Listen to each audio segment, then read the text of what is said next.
Control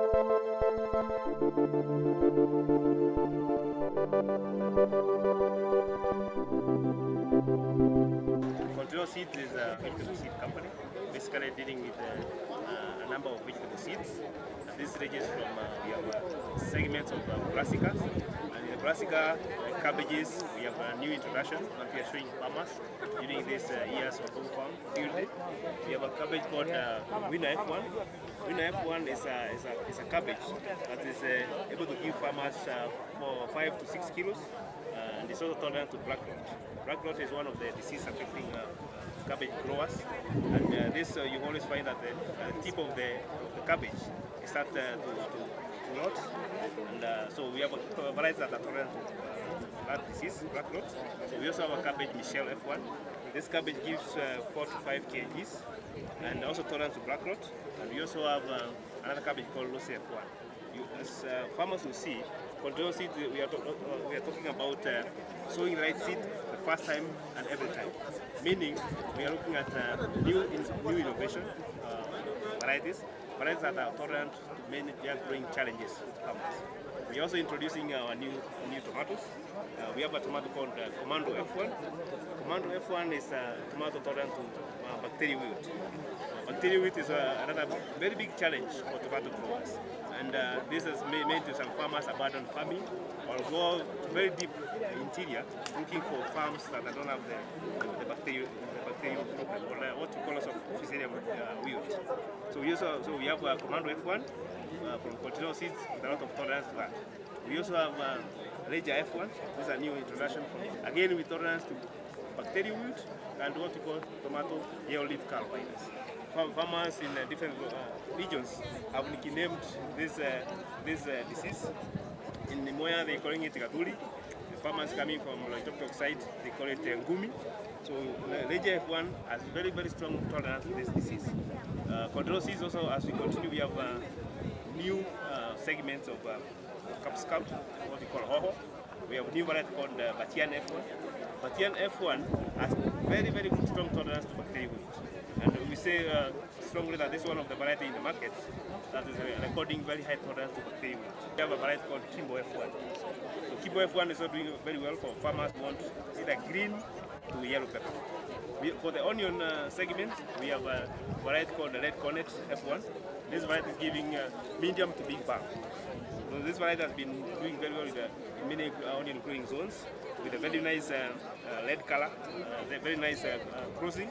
We are also introducing new genetic.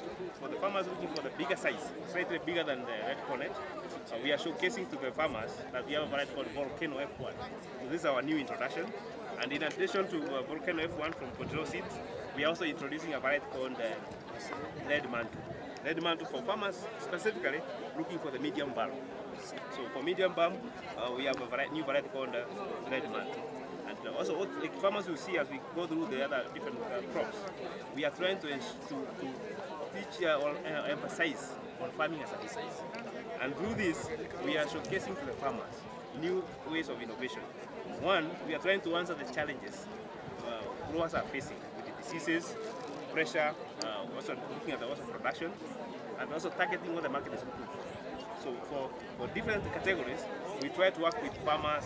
We are trying to work with other stakeholders in the market, the brokers in the market, to see what are the growers' pain points. And these are the ones we are trying to answer as Continental Seeds. As we continue, we are going to see we are introducing new tomatoes in the greenhouse called Steve F1. This variety we are able to harvest from six to almost 1 year in the greenhouse, depending on with the agronomic practice of the farmer. So we are able to harvest this variety for a very long duration. We also have our red cabbage, it's called Pendo F1. This variety has tolerance to black rot. So that's, like you see on all our cabbages, we have a benchmark.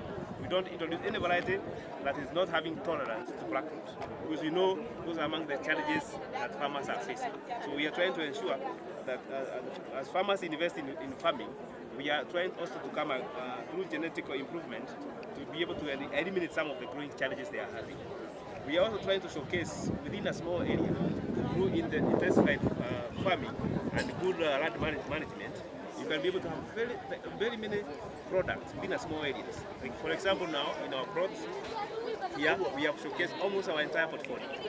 And this I mean over 30 products. So you will see in a cabbage, we have about maybe 20 cabbages, 15 cabbages from different varieties. Tomatoes, very few. We are trying to show the new technology where you use the trays technology. Then from there, we are trying to move with the growers and show them how do you start preparing during a transplanting stage. And in this stage, we are trying to show various concepts where you use like the organic manure. This could be from the cow, from the goat, the rabbits, and because we have seen a lot of questions coming from the growers. Which manure do you use? And we strongly discourage use of chicken manure during transplant. Because chicken manure is very rich in nitrogen, and nitrogen is not required at the early stage of development of a variety. So we are trying to emphasize to the farmer, it's good to have manure. And this I mean organic manure. And this is readily available from the cattle, the livestock we are having. And the good thing of manure, apart from providing the nutrients, manure is also helping in water retention and improving the structures of the soil.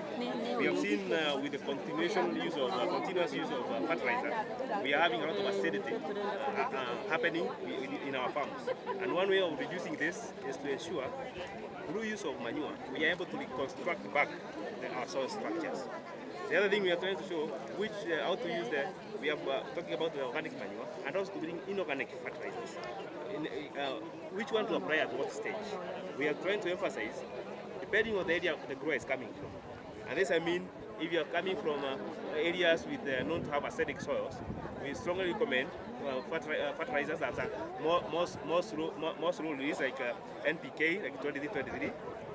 For the farmers coming from more the average medium altitude areas, the use of DAP, about 10 grams only per plant. What we are trying to showcase to the farmers, not just the plant, we are even showing them the spacing to adopt. Every product from continental seeds, whether to cabbage, michelle, tomatoes, they come at a different spacing. So for cabbages, for example, we are recommending spacing of 2 feet by 2 feet or 60 by 60 centimeters. When you go to tomatoes, it's more or less the same. When you come to like pepper, we recommend the use of 60 by 45 centimeters. So every product we are showcasing the farmers to be able to get maximum production. We are taking them through, even including our spacing that we are adopting. Okay, so through this, farmers are able to see how can they intensify cropping in a small area.